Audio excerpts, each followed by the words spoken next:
What's up, everybody? It's Mr. Talkbox. Check it out. You need to like and subscribe. Come on.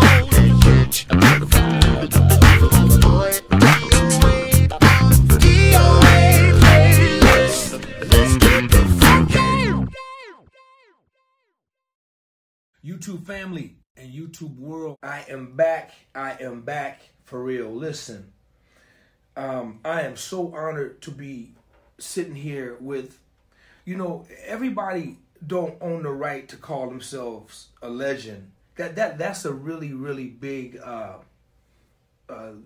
title and a big stigma to put on anybody, and you're not allowed to just put that title on yourself, or you have to earn that.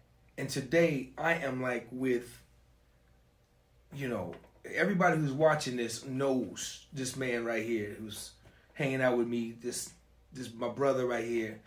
Everybody knows that this is a true living legend that will go down as one of the greatest to just ever do it. And I mean every word of it from the bottom of my heart. Y'all give it up for my dear brother, Mr. Andrew Gouché. Gouché, come on, man.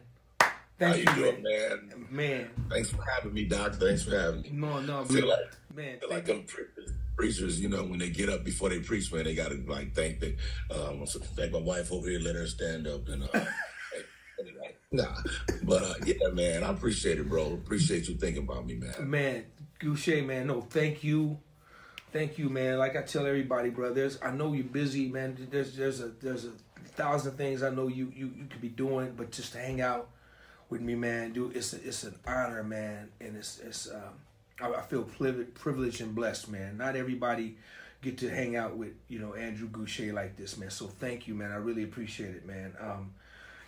Andrew, listen, man. Let's get into this, man. I've been a fan. I grew up most of my life, listening to more like quartet music. Right. But when I did, discover contemporary, music and contemporary gospel music and contemporary style players, man, it was two people, man. You and Joel Smith, man. Yeah. You guys just changed my whole way of just looking at the instrument, even though I could never play like you guys, man, but I had a different appreciation for contemporary style gospel music, man. It was music other than quartet music, and it was because of you and Joel Smith, man. My question to you is this. My first question is, and I'm not the only one, man. Andrew, how does it feel, man, to be that person, man, who's inspired so many bass players, especially now, man, with the new millennials and musicians, man, just all over the world, man. You are one of those brothers, man, that inspired, man, so many people. And all I got to do is go on YouTube, bro, or go on the internet and just see the inspiration, man, that you brought to this world, man. How does that make you feel, man? Well, it's funny because, we grew up in the pre-internet technology era. So to even think about the fact that people are aware of who I am, it's very humbling. Because like you talk about Joe was a great influence on me too. And I was blessed to be able to play with him, and looking back, you never think about, okay, we're making history right now. We just did what God gave us to do, and the fact that it got recorded and it's still appreciated 40 years later, it's just amazing. I'm just grateful, man, just even now, like I just went to the NAMM show, man. And because of the internet and these new platforms, like the Scott's Bass Lessons guy, there's a whole bunch of people that are aware of me now that wouldn't have been aware of me because of that, And I'm just, I like to I feel like I was actually born at the perfect time because I'm old enough to appreciate the organic nature of things, you know, but I'm young enough still to comprehend and utilize all this technology and information that's available now. You know, it's funny, you talk about me. I used to hear your name all the time, bro, before I ever met you. Everybody was talking about DOA, DOA. And then I finally got a chance to meet you, man. And I was funny, I was in New York with Andre. We were doing MTV Awards, and you know, back in the day, when you go to New York, you always go to 48th Street where all the music stores were. It's like the pilgrimage to Mecca or something like that. You know, sir. if you're a musician and you don't live in New York, you go to New York, you go over on 48th Street where all the music stores were. And I walked in, and Eric Smith was playing, and I didn't know who he was, and he was in there just playing a bass, killing.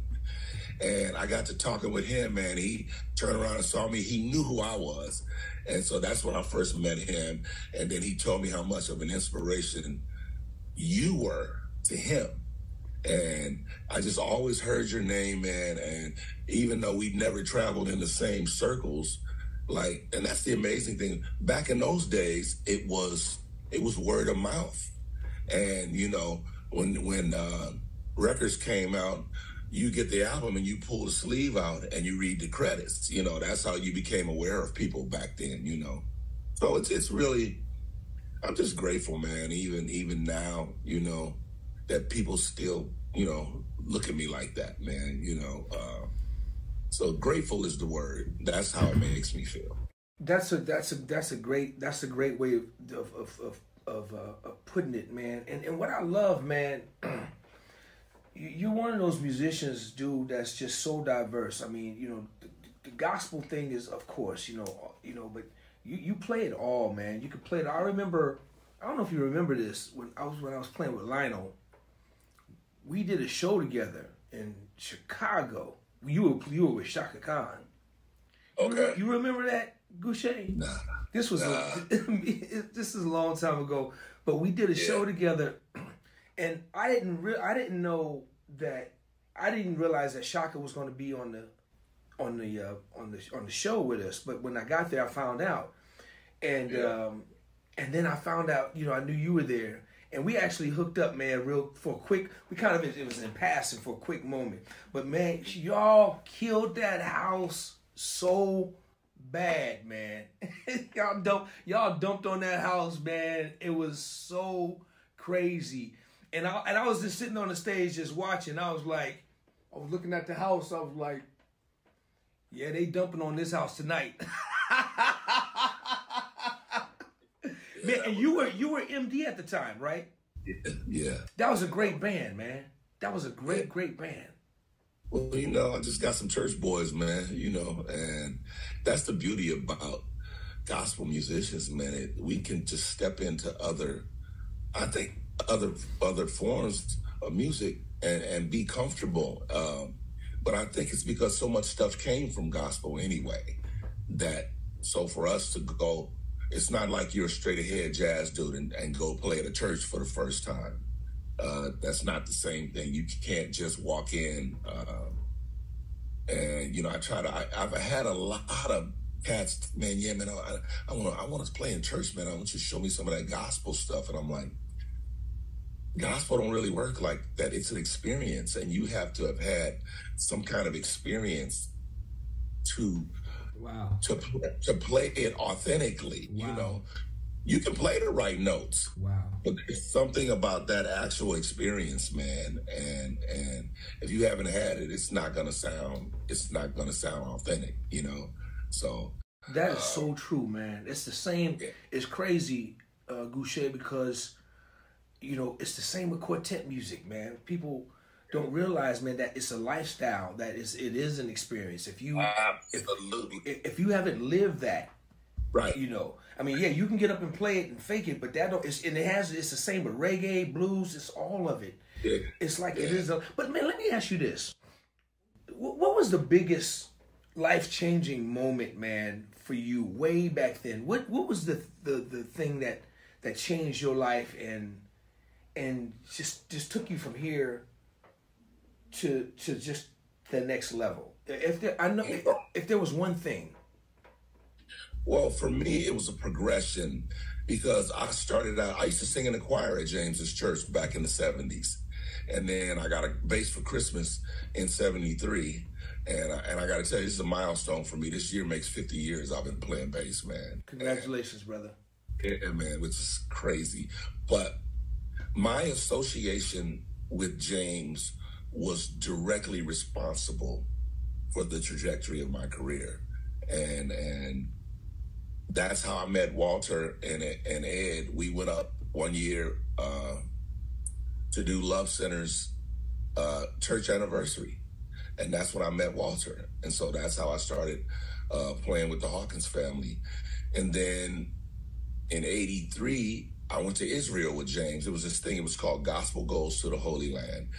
It was James Cleveland, Shirley Caesar,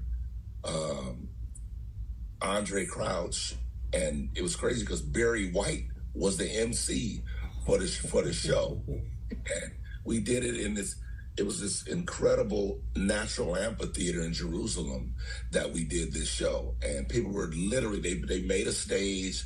It was a stage there, but people literally sat, it was like sitting on a mountainside watching the show, and the way it was built, it looked like an amphitheater. And so that's how I met Andre. And then with Andre, I don't know if you know, but I played with the Jazz Crusaders for a while because I met Andre, and he actually said to me, he's like, man, I really love the way you play, and I really want to work with you. And I'm sitting there, I'm tripping on like, okay, sure. Andre Crouch wants to work with me, you know? And because I used to look at the records, man, and look at those credits and just wonder what it would be like to actually meet these people, much less play with them. And then literally 2 weeks later, after I went to Israel with James, I'm in the studio with Andre doing that record, that No Time to Lose record with Oh It Is Jesus and Living This Kind of Life and all those songs, Got Me Some Angels. And we did on the song Living This Kind of Life, that's Joe Sample on the Rhodes on there. And that's how I met Joe and wound up playing with the Crusaders. So it was just, it's always amazing to me because I was born in LA. So I didn't have to make that transition from wherever else I lived in the country to go to LA to get into the music business. I was kind of like born in it, you know? And so when I think about life changing, I can't really put my finger on one thing. It always gets back to James. And that's why when I do clinics, I always give him his props, man, because he used to let me sit over on the side at church because his bass player that traveled with him lived in New York. So he wasn't in LA, but there was an amp there, acoustic 370 amp. And he just used to let me sit over there and try to figure out the songs. And so that's how I learned how to play. So I always give James all the props, man. And it's just I was just blessed, man. My career, it just kept going like this. And eventually, you know, it got to, you know, I forgot how I met Chaka. Oh, I met her when I was playing. You know who Karen Briggs is, that incredible violinist? Yep. Me and Karen used to do gigs in LA all the time. And Chaka came to the gig. And this place called Lava Lee, that used to be in the valley that everybody used to play at. And Chaka came and saw me play, man, and was just tripping out. And during this time, I had actually stopped touring. And I toured nonstop from 77 to 97. In 97, I was doing a gig that I absolutely hated. And I always say this, the worst place you can be is where you're doing a gig that you hate because you need the money, you know? And this gig was a very famous artist. I'm not going to say their name, but I used to be on stage with them, imagining myself kicking them in the back and kicking them off the stage. That's how bad it was. But it was funny because I'd literally be playing out that scenario in my mind, but every scenario ended with me going to jail. So in '97, I said I didn't start playing music to feel like this, and I quit. I didn't have nothing lined up, and my whole life, man. I think my faith in God has brought me through so many situations, because I literally said, I didn't know what I was going to do. I had no gigs lined up, but I just said, never in my life again will I do a gig that I hate because I need the money. So, and then when I got home, that was the year I started doing the Praise Connection, and which turned into this gigantic thing in LA, man. You know, I never imagined that it would do what it did, but for those of you that don't know, the Praise Connection was this thing we used to do on Sunday nights. It's like imagine going to an open mic situation with the baddest singers, the baddest musicians, but it was all gospel. So, and this is pre-internet, and man, I started getting, well, there was email then. I started getting emails from people all over the world telling me they had heard about the Praise Connection.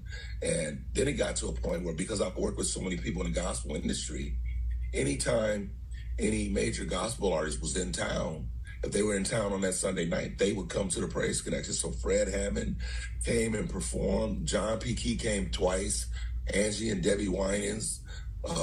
Walter came once. Reverend James Moore. It was like that.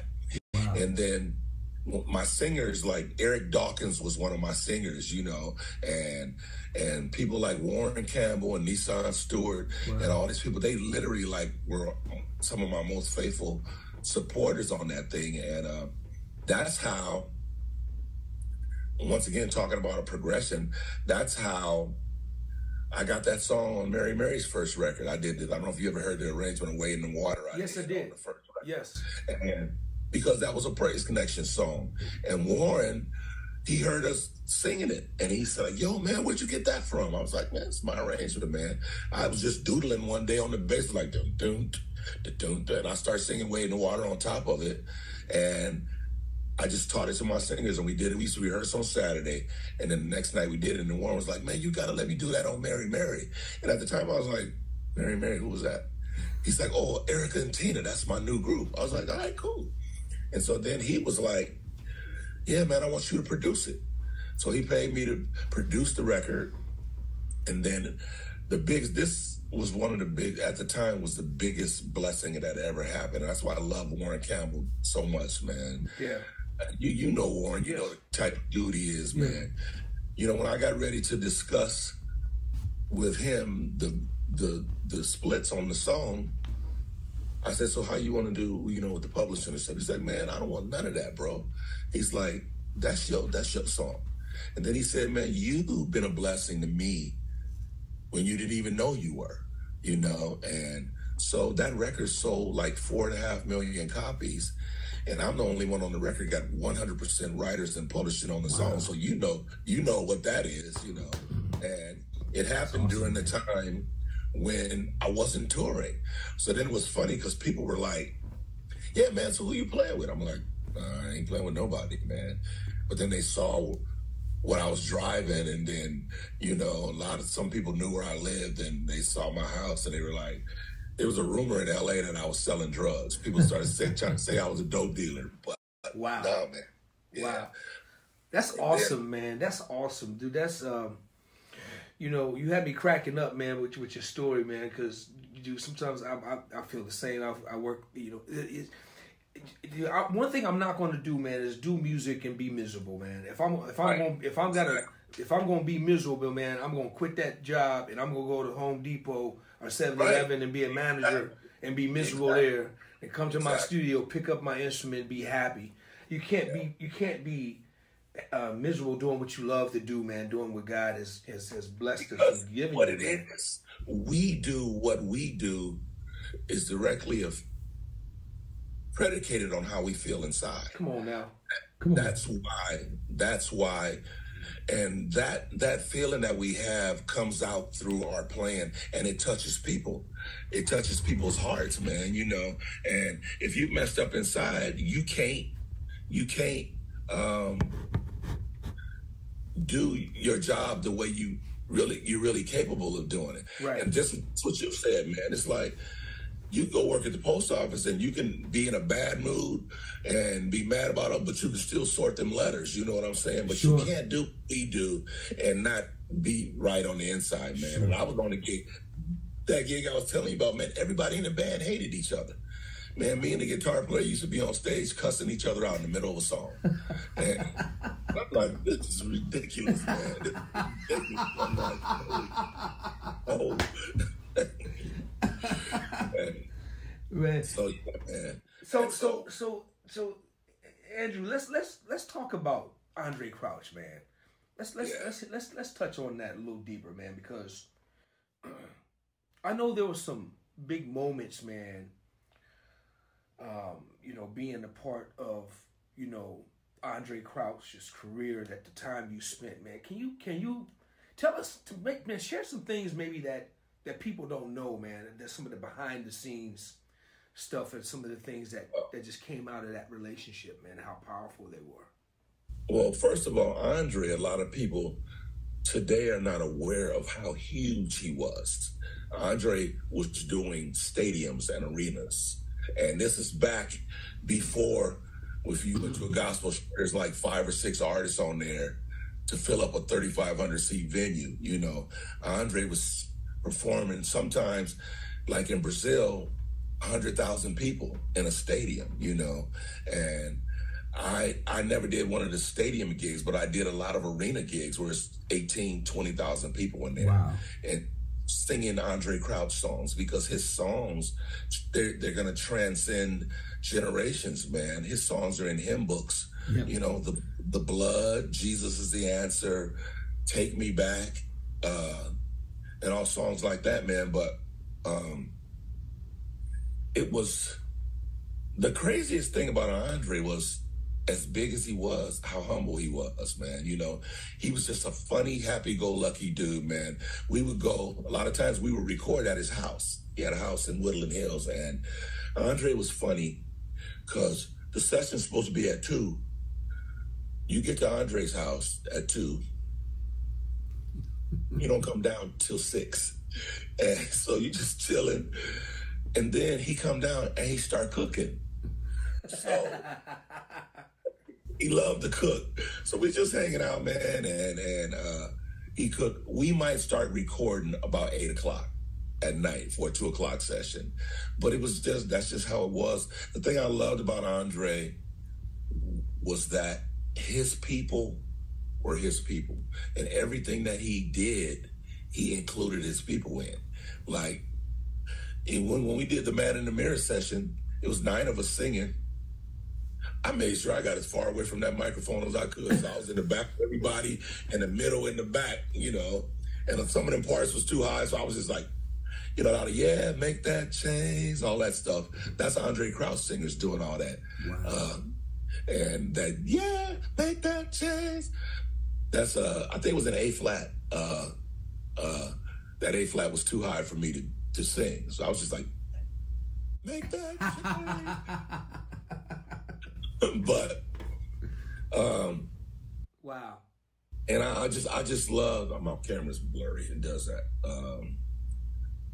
He just, man, it was just, it felt like a family situation with Andre, man, and it's funny, I credit him with my growth professionally, because when I first got to the studio to do that session, now I'm thinking, when he first said he loved my playing and wanted to work with me, it was unbelievable to me. But then Bill Maxwell took my number, and they called me 2 weeks later, man. And then I walk in, and I'm going, okay. I said, that's Bill Maxwell. That's Harlan Rogers. That's Hadley Hawkins Smith. That's Joe Sample. That's Andre Crouch. The first day I was there, I was so nervous, I couldn't play. Wow. And I was messing up everything I was playing. And so at the end of the day, I'm sorry. At the end of the day, I thought they were just going to say, okay, thank you. And then Bill Maxwell said, I'll be back tomorrow at 10. And what I realized later on, and actually Andre told me, he said they knew that I was nervous, but they knew that I could do it. So when I came back the next day before they did anything else, and Abraham Laborio was there too, because Abraham did half the album and I did half the album. So, and I had the chance to sit there and watch Abraham play and watch him, first of all, read those charts. And I don't read, so I had to learn the song and then play it, but I learned very, very fast. But I watched Abraham look at that song and play it like he wrote it, like he wrote the parts. So that further made me more intimidated than I was. But Andre, the next day, man, they allowed me. I came back and I was much more relaxed, and I fixed all my parts that I messed up on. And, you know, I never forgot that, you know. Wow. And that's what made me think about, you know, because things happen in your life that you'll go back to later on. And so that, not to brag, but I've always been able to see the potential in people, you know. When I got to a point in LA where I started being the one that was hiring everybody for everything, I could see something in somebody that other people didn't necessarily see. But I learned to be patient sometimes, because when you throw somebody into an environment that they've never been in, sometimes it's like the deer in the headlights. But if you give them a chance and let them get comfortable and encourage them rather than tearing them down, then you'll get a chance to see their full potential. And then what I learned too is they don't forget that, you know. Right. They'll remember. I've had a lot of cats come back and tell me, man, just, you know, thank you, man, you know, because you gave me a chance, and even when I wasn't ready, you still were patient, you know.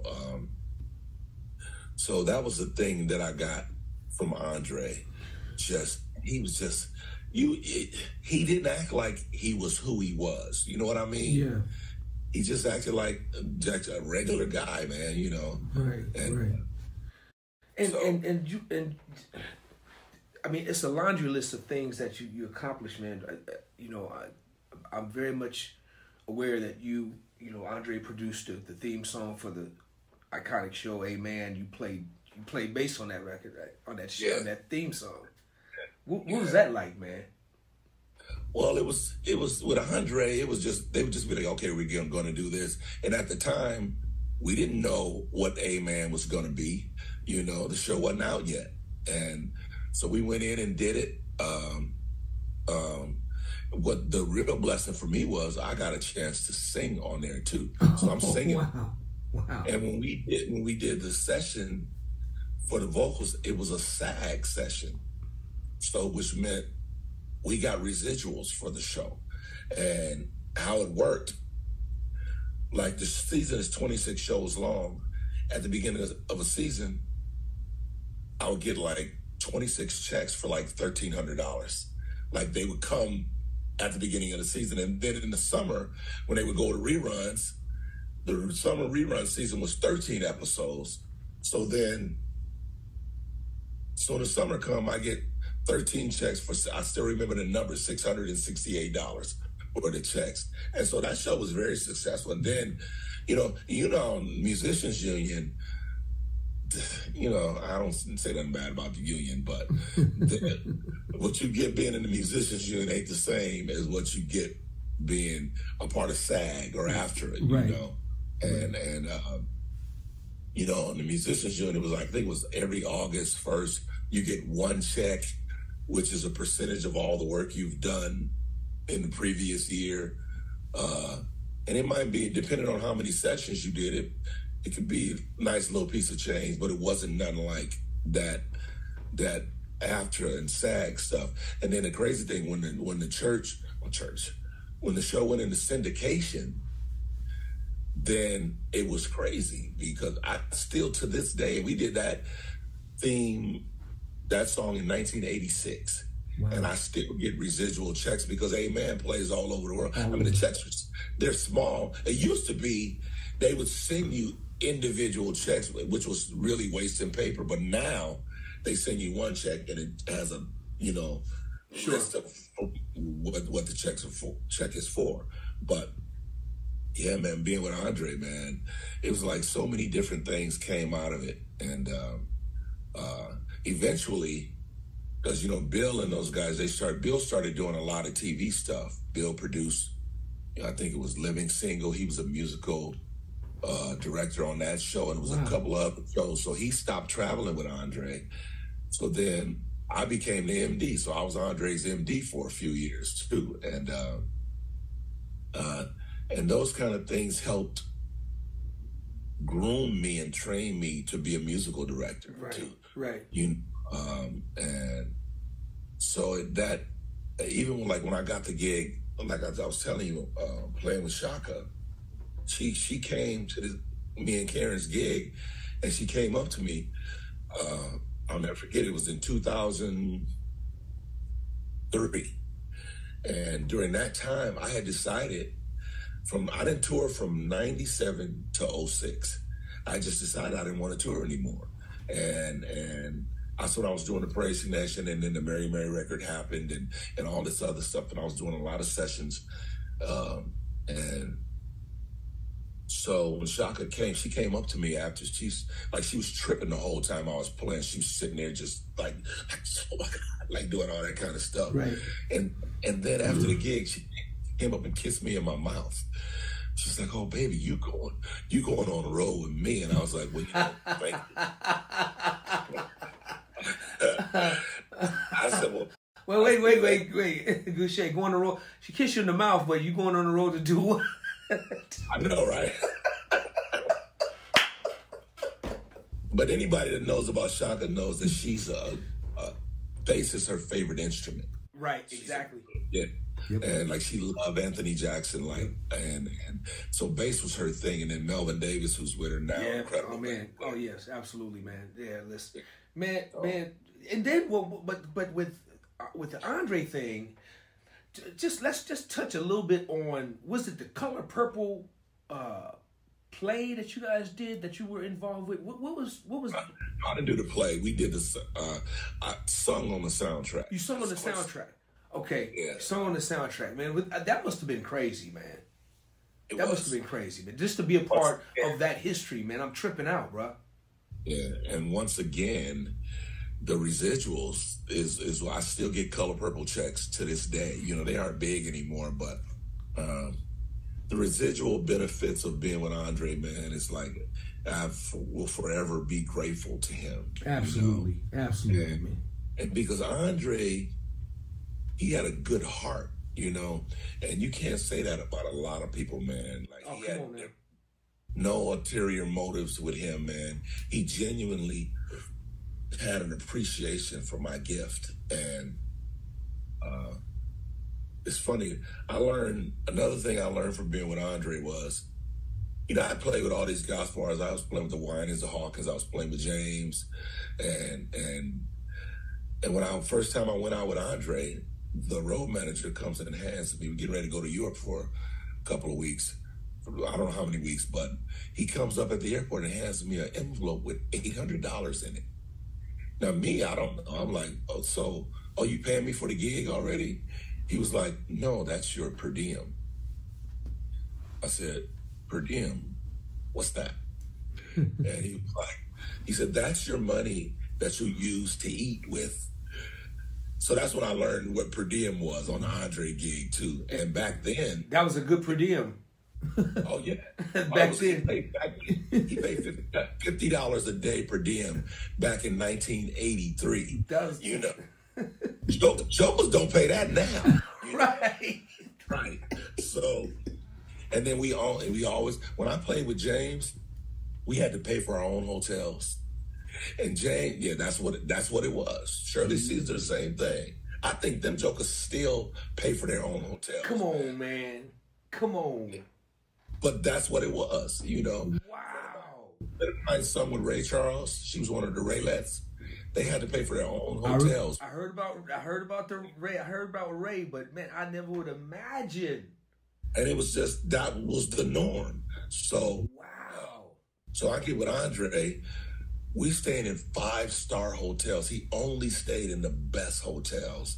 And then I'm getting this per diem, man. I was like, brother, I was in heaven after that. Wow, man. That's crazy.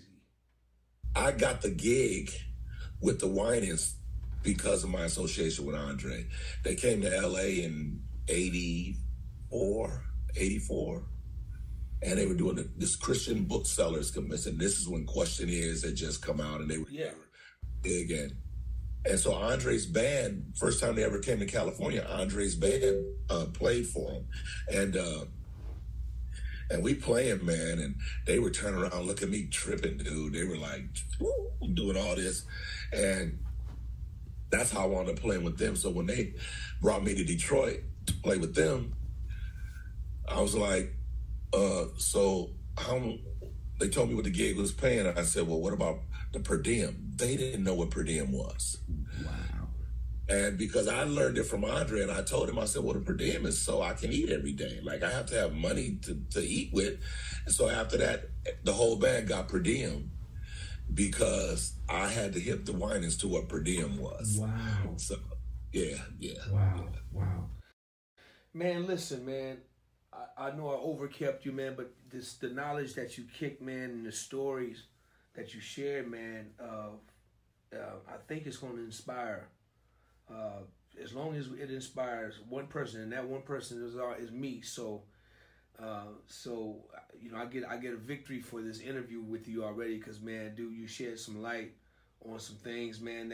And I'm listening to your story, man, and I just remember, you know, as though if you've been playing bass for 50 years, that means I was 7, you know, watching you, you know, or 7 when I don't know how old you were when you started playing with James, but I remember watching you, man, on some of the old stuff, man, just some of the live stuff, and I was like, man, you know, and at that time I had no clue.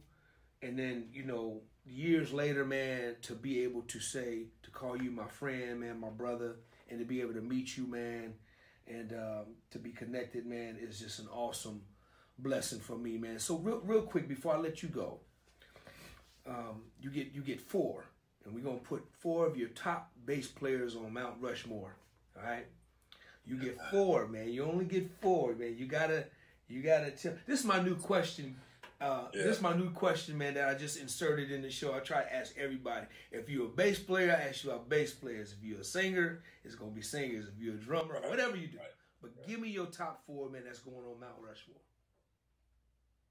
Man, you know, there's so many people that I love for different reasons, you know, and it's funny. I just want to talk about when you were talking about playing quartet. Yes. How you have to have lived that. I can't play quartet, man. Like, and I tried. It's like, but I saw you guys got a whole nother hump on that stuff, man, that I didn't get that, you know.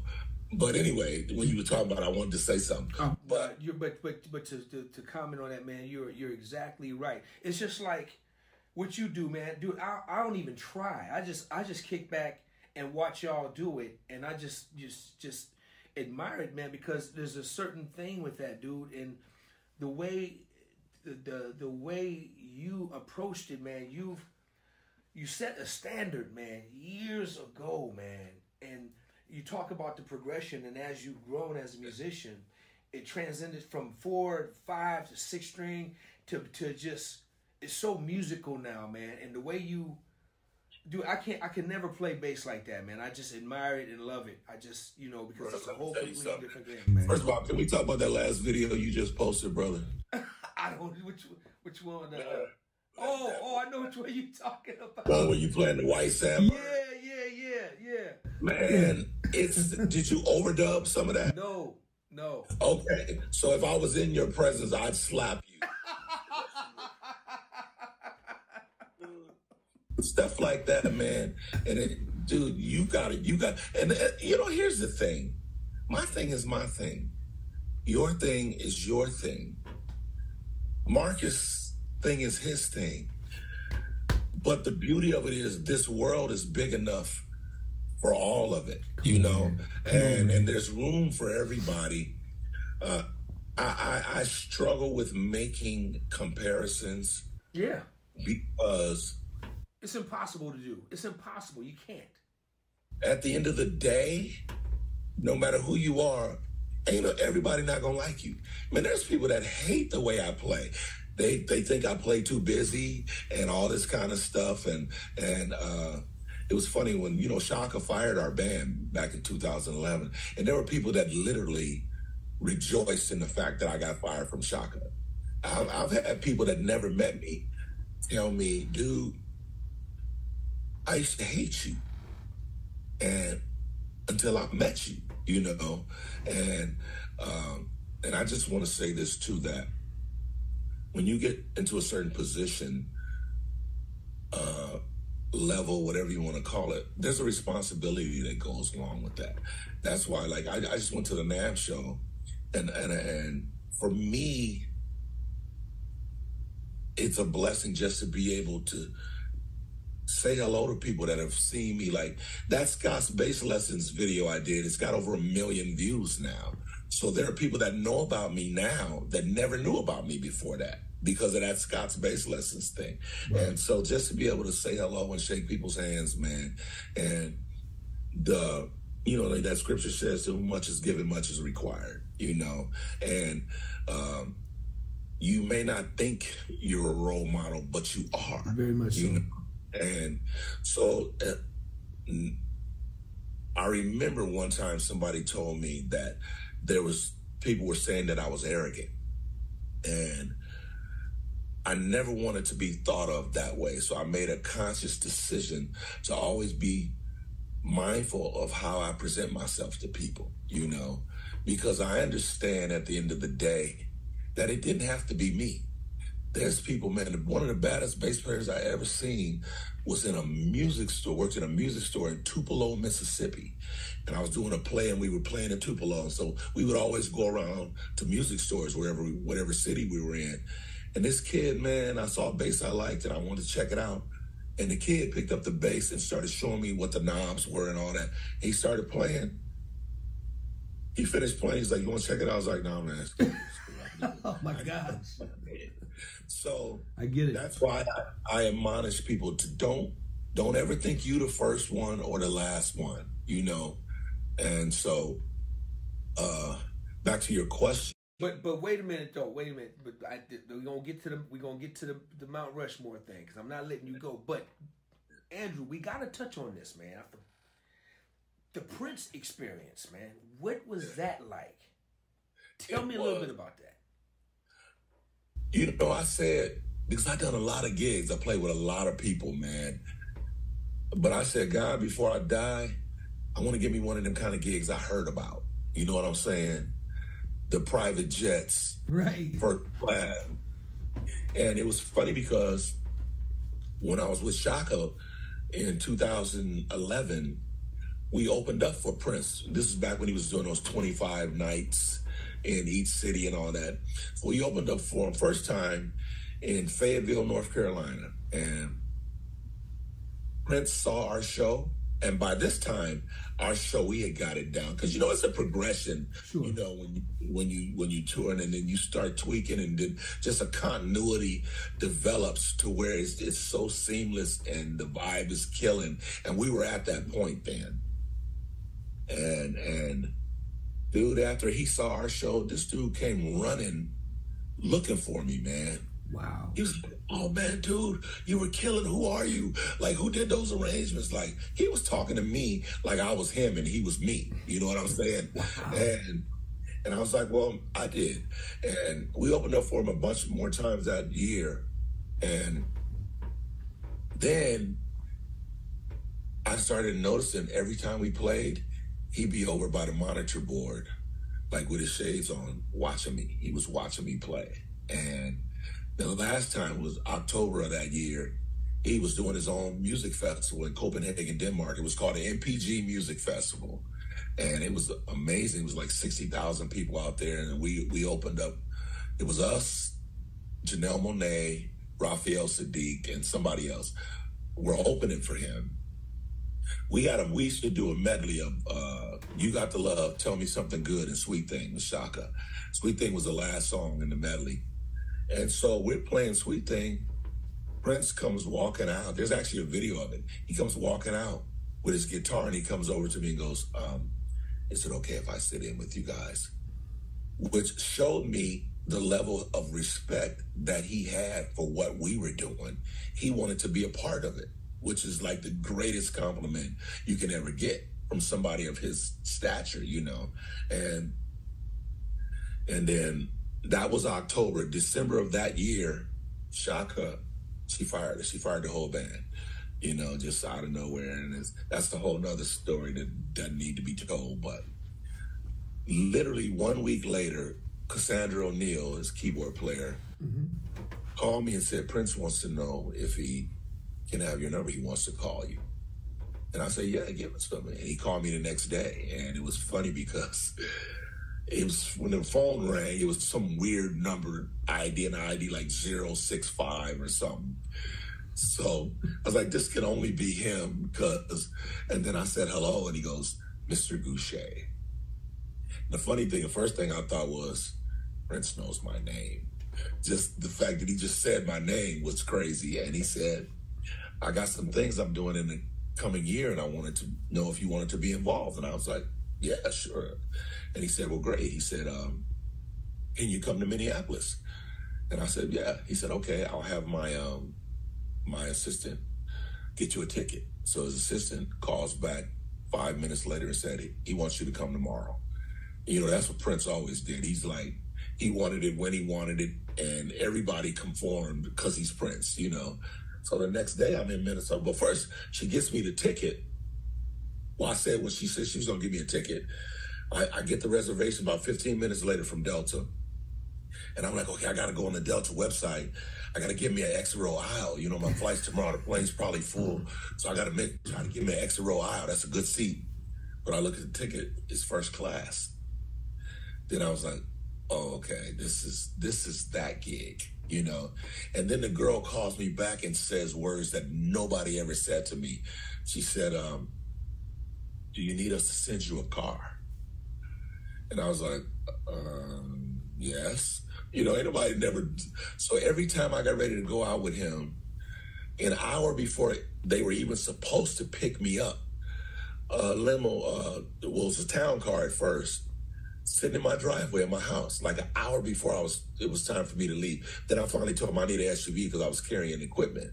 So then it would be an Escalade limo sitting in my driveway every time I got ready to go. And then wherever city I went to, there's a guy with the Andrew Gouché thing.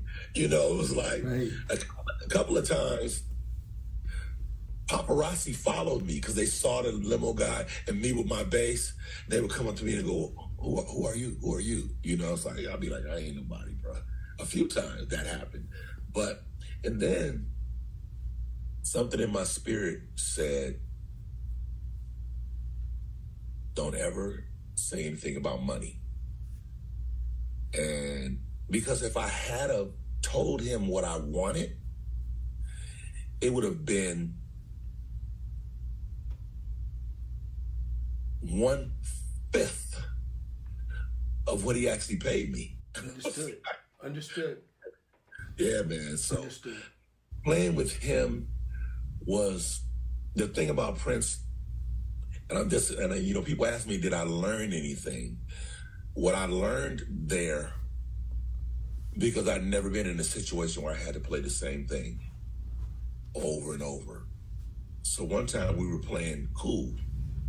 So boom, boom, boom, boom, boom, boom. We played that song for 45 minutes straight. In rehearsal, just like he'd pick up a guitar and solo, he might go over to the keys. And he hated ghost notes.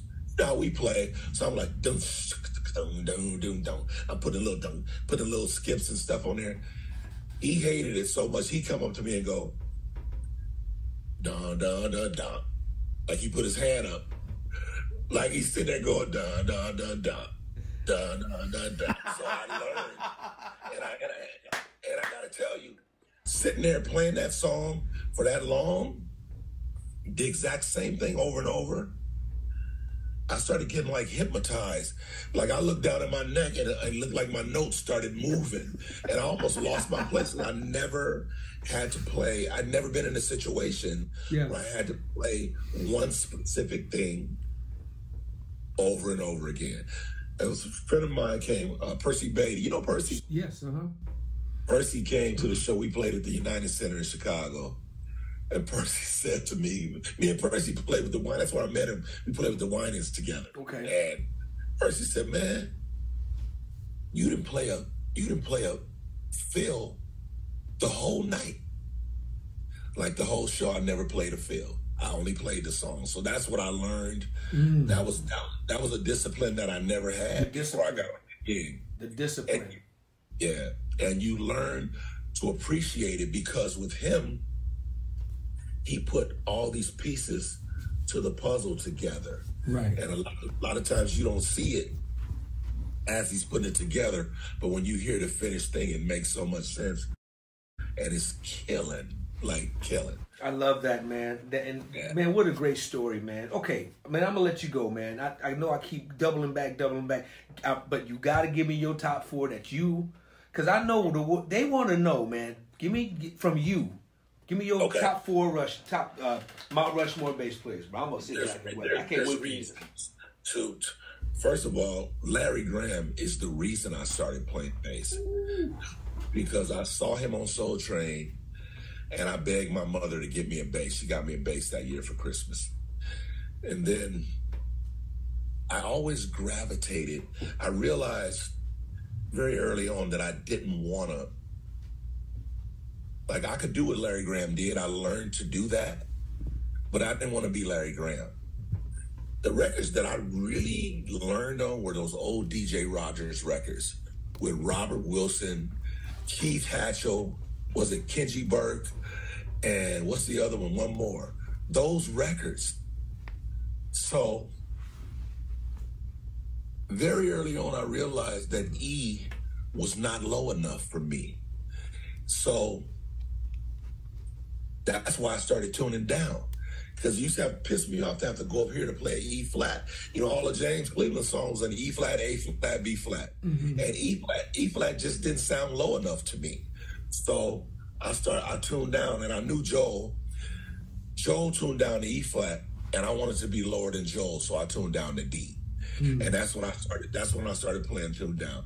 But when people ask me who my greatest influence was Robert Wilson. Yo, I gotta stop you, man. Dude,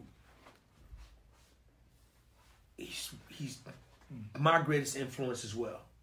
Yeah. And I'm man, this is about you, but man, dude, people just don't understand. Yeah, they don't. They just don't understand, man, how dynamic that dude, how he thought about bass, the way he thinks. Dude, I got chills. Go ahead, man. Go ahead, finish, man. I'm gonna let you finish. So I know you know heard that song, Say You Love Me Again. Come on, man. That was 1976, bro. And he was doing that on bass. I would admonish all of your viewers, go on YouTube and find DJ Rogers, Say You Love Me Again. He did Say You Love Me, but it's Say You Love Me Again. And when you hear it, it's going to change your life. Absolutely. And you're right, man. To be playing like that way back then, man, with his thumb. Yeah, right. You know, with his thumb, man. I don't know if you ever had a chance to work with Robert, man, but I had a chance to meet him and work with him, and we were actually going to work together before he passed. And it broke my heart, man. But dude, dude, you just blew me away with that one, man. I never was expecting that from you, man. Never. And Robert, I met Robert when I was playing with Billy in '87. I was playing with Billy Preston, and him and Billy used to get high together. But it was funny. For me, an actual sense of validation came. He was in the rehearsal. He was at our rehearsal, and he was checking me out. And the fact that he never said anything to me about what I should play or anything. He went over and started playing congas while we were playing Billy's songs, and I'm like, wow, he must be cool with what I'm doing, you know. So he didn't feel a need to come over and like give me any kind of advice or anything. But Robert and I were friends too, man. We actually, you know, he talked a lot, and you know, he's like, yeah, man, we need to do something together. I was like, yeah, man, let's do it. You know, of course, it never transpired, but I actually played at his funeral, man. They had his funeral, and I played bass at his funeral, man. But that dude right there, man, he's one of they should do an unsung about Robert Wilson, man, because that dude, you know, he had that oil when we didn't even know what the oil was, you know. He had it, man, and it was just how he even hit it. Like, he was doing that vibrato. Wasn't nobody doing that yet. Nobody. No. But, dude, what changed my life was when Yearning came out. Oh. And I was like, wait, how is he playing a low B? Like, how is he doing that? Come on now. And see, that's what put me on the path of 5-string initially. You know, I hear people, you know, there's always the Jocko only needed 4-string argument and all these guys. And that's fine, but I'm always like, if 4-string is cool for you, then you do that. But at some point, I want to go to the deep end of the pool. Gotcha. And I'd rather, I'm going to tell you a funny story. Prince was a very sarcastic dude. And he was, one day at rehearsal, he's like, yeah, Gouche's bass got all those strings on it. Why you got to have all those strings?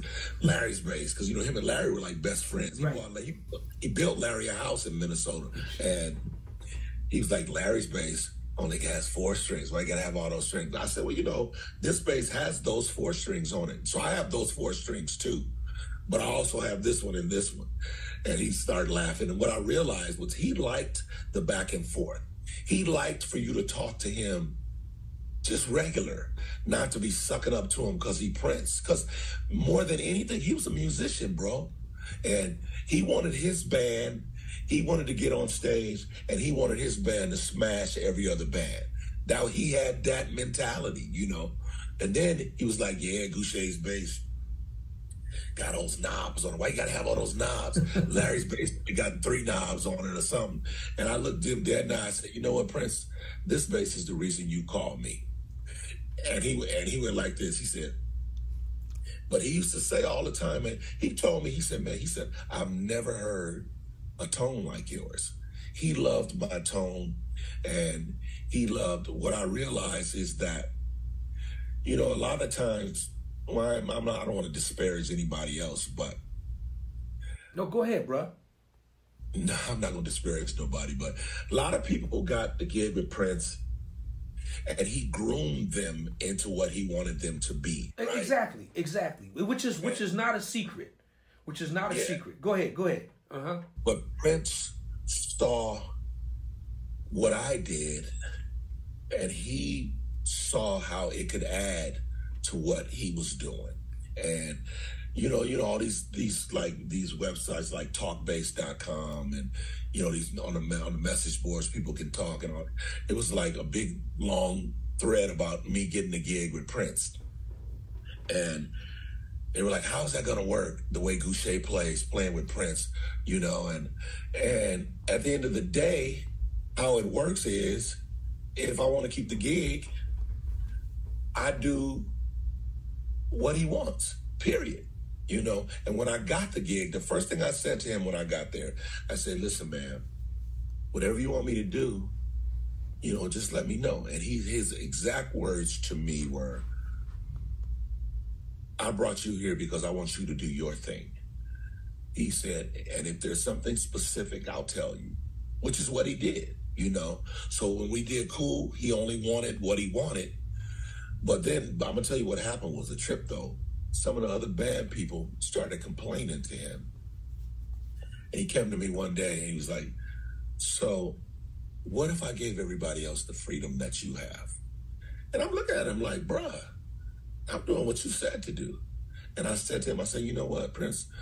I said, if you want me to play 1 string, I'll play 1 string. I don't care, you know. And I left it at that. It's like I'm not trying to get discovered, you know. It's like what a lot of cats don't understand is, and I tell people this, yo, you got the gig, bro. Stop auditioning. Your validation is that you're there. So anyway, I just want to tell that story, man. That's beautiful, man. My Mount Rushmore is Larry Graham, Prince. There's a lot of people that I really love what they do, man. Like, I love what you do. Like, do what you do. I can't do what you do. And that lad, you see how all the bass players are flipping out over that video, Snoop and it's the boy from Chicago, Sheree. Oh, man. Dude, I listened to it, and it sounds like you playing two different parts. And then I'm looking at your fingers. You do stuff with your fingers. Like, I learned one way. Like, you know, when people start doing the triplets. Yes. I did them years ago, but I learned the most difficult way to do it, which is I do thumb, pluck, thumb, some da da da da da da da. Wow. But other people are going under. Because I asked Victor one day, man. Yeah. I said, man, how do you do that? And he showed me, and plucking with these fingers. My hands won't do that. Wow. And I'm fine with it because, first of all, where am I going to ever be where somebody going to tell me to do them triplets in a song? But you always still want to learn more and learn things. And I'm always still in that mode. I get inspired by people I see. But Larry, Robert, Marcus, and Joe. Because when I got the gig with the Hawkins Family, did you see that movie Pleasantville? I did. Do you remember? That's what it was like for me. It's like, as my awareness, I started seeing the colors. Yeah. And in the movie, as their awareness increased, they came out of black and white and started seeing colors. Yes. And I got the gig when Love Alive 3 had come out with There's a War Going On and all that stuff. Okay. And Joe played a lick, man. You got a second? I'm gonna show you. Please, man. So it's on the third verse. So the bass line is boom, boom, boom, boom, boom, boom, dum dum dum dum, boom, boom, boom, boom, da da da da da da, ba da da da da, ba da da da da, ba. There's a war going on. That song, right? Right. And Joe goes ba da da da da da da, like he does this minor 9 lick that I had never heard in my life.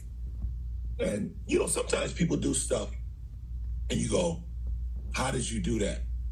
But then sometimes people do stuff like you on that video I saw, and you go, why? Why did you do that? Like, why do you know? Why did your brain formulate to do that?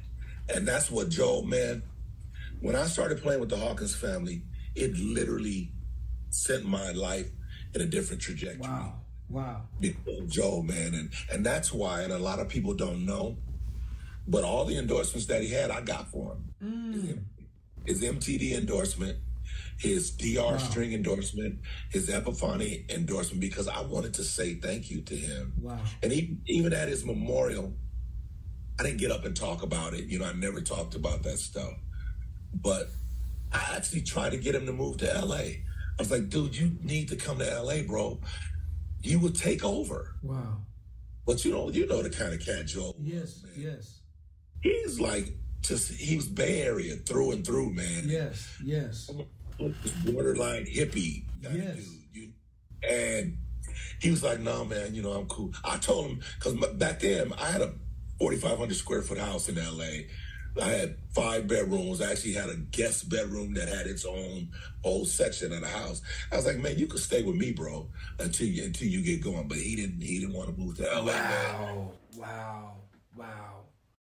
Man, Like, you know what, man, Gouché, man, I know this is long, but it's good. And you know, dude, you hit on some stuff about when you listen to certain cats and the way they play. When you listen to this lick that you heard Joe do, it's like the first thing you think is why. You know, what were you thinking about? And I tell players this all the time. I said, listen, you know, you can't. I remember, you know, when Wayman was getting his career started, and Wayman Tisdale was he was such a Marcus fan.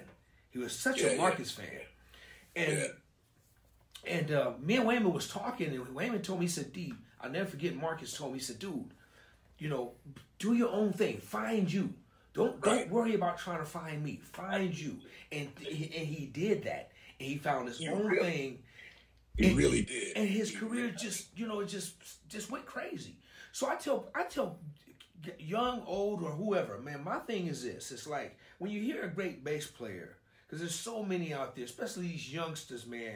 I don't know, Gouche, some of them just need to go to bed because they got too much time on their hand, man. They're so ridiculous. You know, my thing is, don't worry about what it is so much they're playing. Don't worry. But if I were you, I would just, if you're going to ask them a question, ask them why. Ask them what were you thinking about to make you do that. Now, my thing is, if you can understand that part, then you can say, okay, I remember when I, you know, was speaking to Andrew, he told me what he thinks. So I'm going to try to get into his mindset and play a groove, and then that way it becomes your own. It has nothing to do with Gouché. It becomes, okay, I'm thinking like him, but I'm playing this thing, this lick that I just created, and it's in the likes of what I think my favorite bass player would play, you know, or with Robert Will. Man, I listen to Robert, I listen to Jamerson, I listen to these guys, and I say, you know, they were playing like this way back in the 60s, man, and the 50s. And I'm like, what were you guys thinking about? When I listen to how funky James Brown was, I'm thinking like, what were you thinking to be so funky? What was in your mindset? That's all I want to know. Because I can never play like you, my brother. Nor do you have a gift that belongs to you, period. Exactly. And I love just watching what you do. I love watching what Joe and all these cats, these great players surrounded by me. But man, my thing is just talking to you today, man, just really, and we've talked, but man, we've never talked this long or this in depth throughout our whole relationship, man. And dude, you've just taught me some things that's going to stick with me, man, forever. And dude, I appreciate this interview, man. I think it's very, very powerful. And I think, man, just the fact that when I release this and people see this and they see the fact that it's you and I together, they're going to watch this video, man, because they want to see what this is all about. And I'm not, you know, and it has nothing to do with, you know, patting myself on the back or patting you on the back. Yeah. But it's just, man, the knowledge and the gift of giving back, man, and the seeds that were sown in your life, the seeds that's been sown in my life, man, and how you've given it back, man. The Joe Smith story is incredible to me, man. And I'm glad you're sharing this, man, because you're right. Joe was that guy, man. He was that guy that never asked anybody for anything, man. And he could have, you're right. If he would have moved to LA, he would have dominated and just took over. Absolutely, absolutely. You know. And I tried. He wouldn't do it, man. Wow.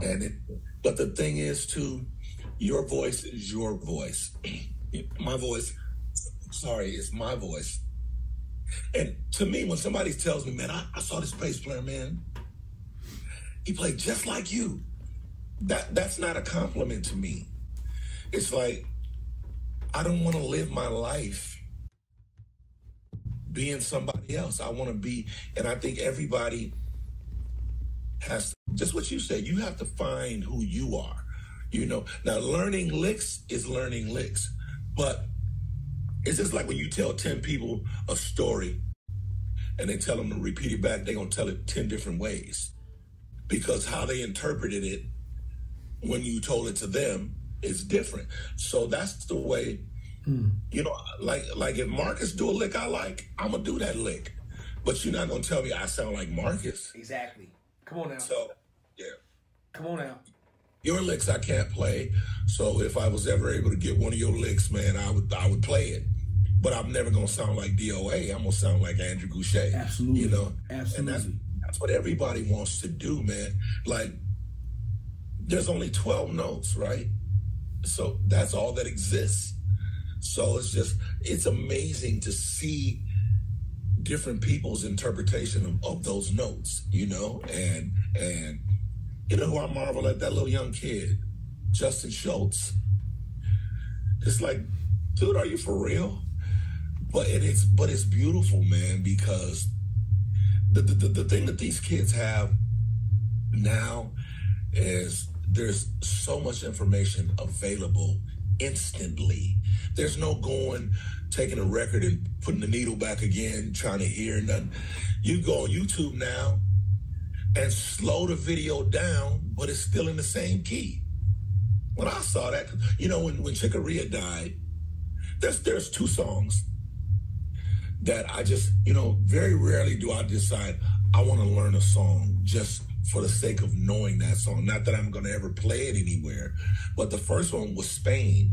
I used to be afraid of that song.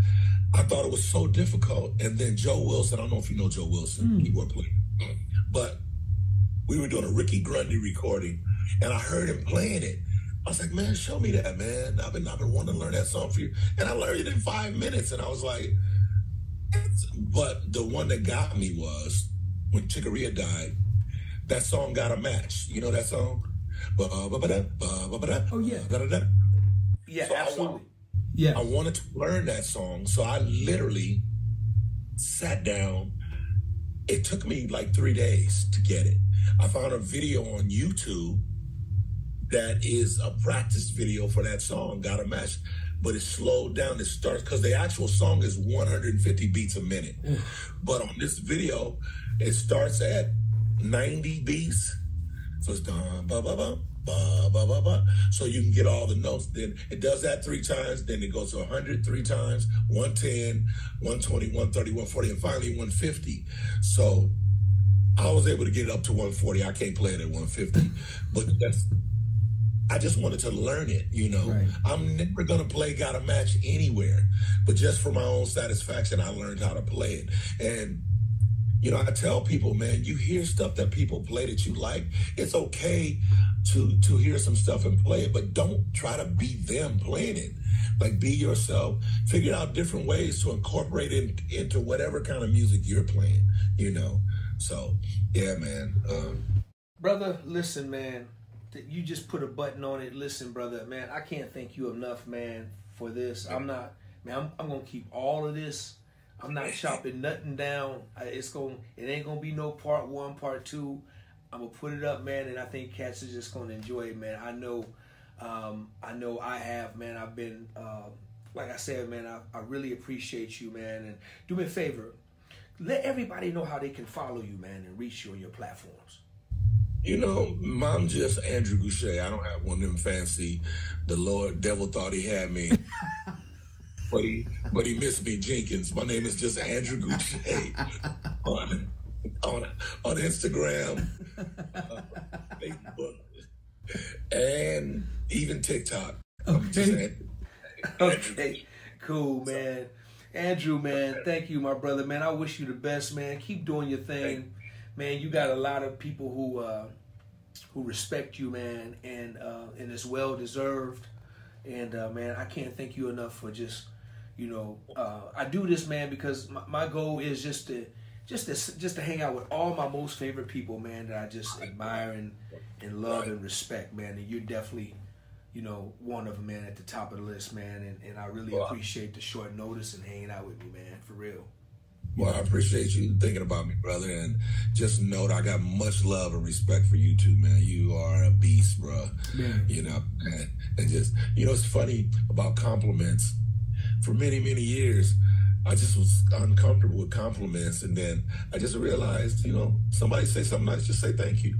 You know, That's it, just say thank you. So That's it, brother. God bless you, brother, man. I appreciate you, man. Man, I love you, man. I appreciate you too, man. DOA, let's keep it funky.